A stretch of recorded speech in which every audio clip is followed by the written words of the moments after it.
Hey, how's everybody doing today? Um, so today I wanted to talk about a couple different things. The first thing that I wanted to talk about was something that's been um, really, um, you've been hearing a lot about it. If you watch YouTube, or I'm sure I try not to get on TikTok. I despise it, but you see it on there. You see it on the gram, Instagram. Man, that sounded super gay.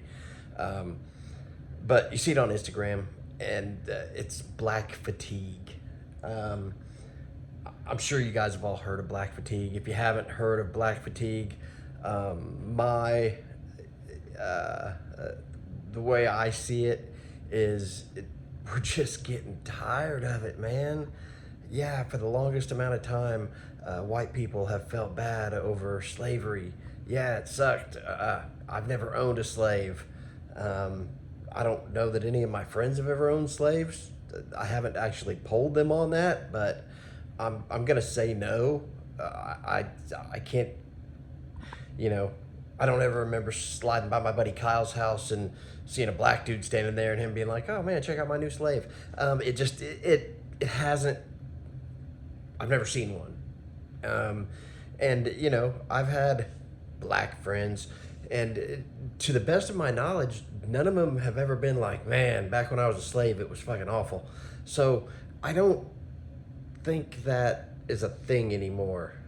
But I guess that's why we look at it like nobody, none of us have done that stuff, and we're just getting really, really tired of having to let slavery be the cop out that we just let your the way that some of these people are acting just slide because, yeah, man, a long time ago their family were slaves, so we just have to be okay when they tear up a Texas roadhouse, or destroy a Carnival cruise and ruin some family's vacation because they can't play whatever music they want at top level on their radio, just annoying the shit out of the rest of the paying customers.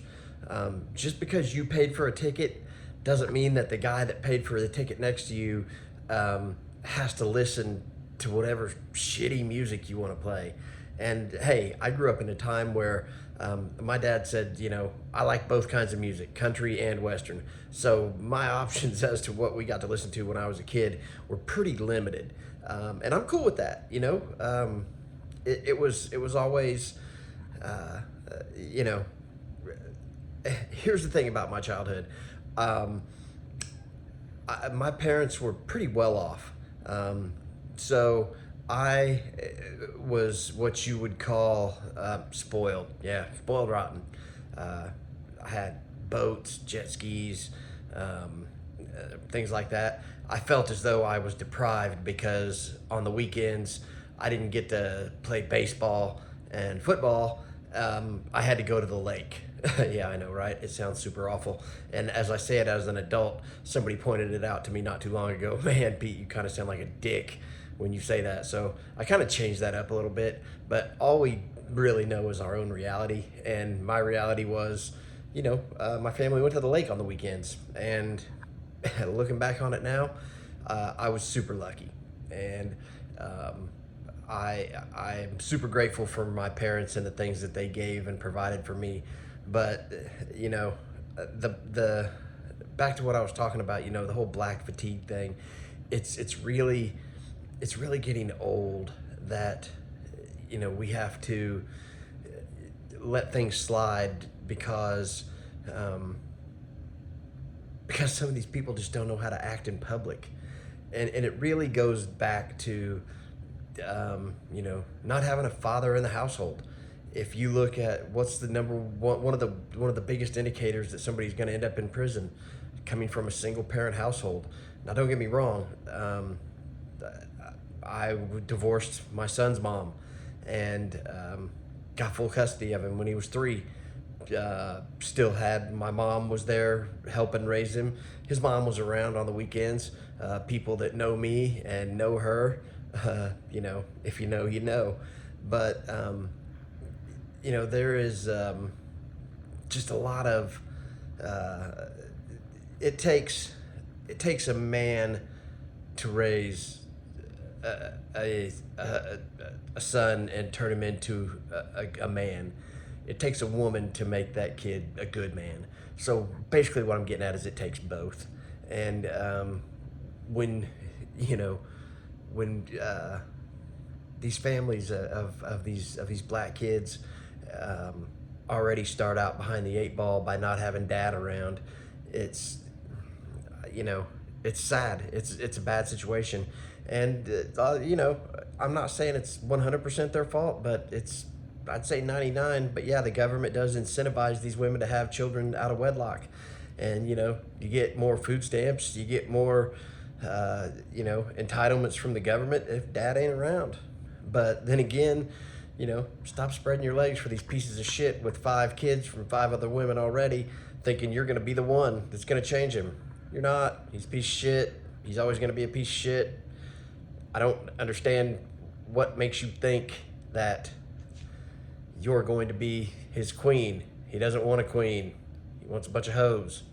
Stop being another hoe in his list. All right, the next thing I wanted to talk about was DEI. Who knows what DEI means? Hell, I didn't know what it meant until I watched some stupid video about it a long time ago. And it stands for diversity, equity, and inclusion. But what it really stands for is didn't earn it. And, I asked a younger guy one time, black kid, I said, hey man, what do you think about DEI? He said, man, I think it's a good thing. And I was like, that stands for didn't earn it. And you would have thought that I punched him in the dick. He just looked straight up offended. And he goes, man, how can you say that? That DEI, that's so wrong. I'm like, well, how can you think it means anything else other than that? If you're picked for something based on the color of your skin and not you're just your ability, you're a DEI hire, and nobody wants that.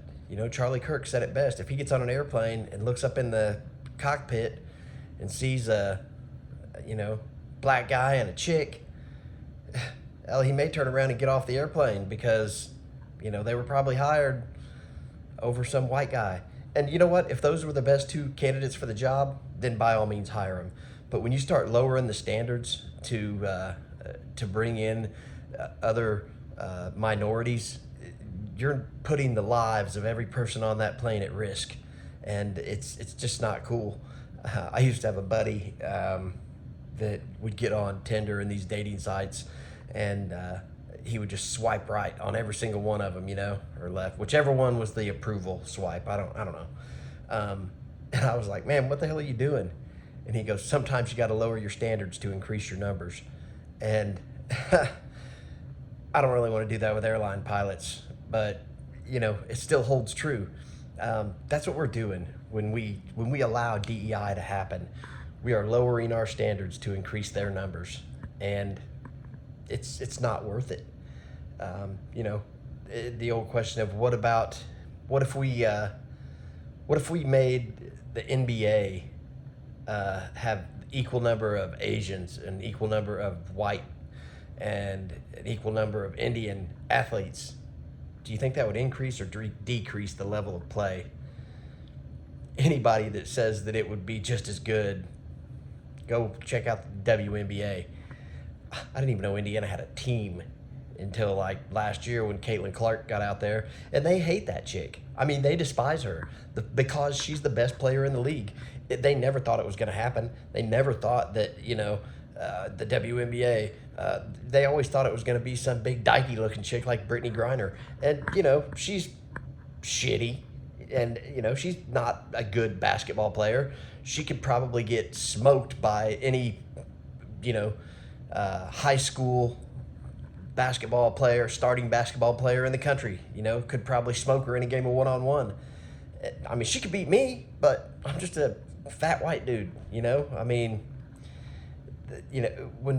it comes to things like athletics, I want to see the best guys out there possible.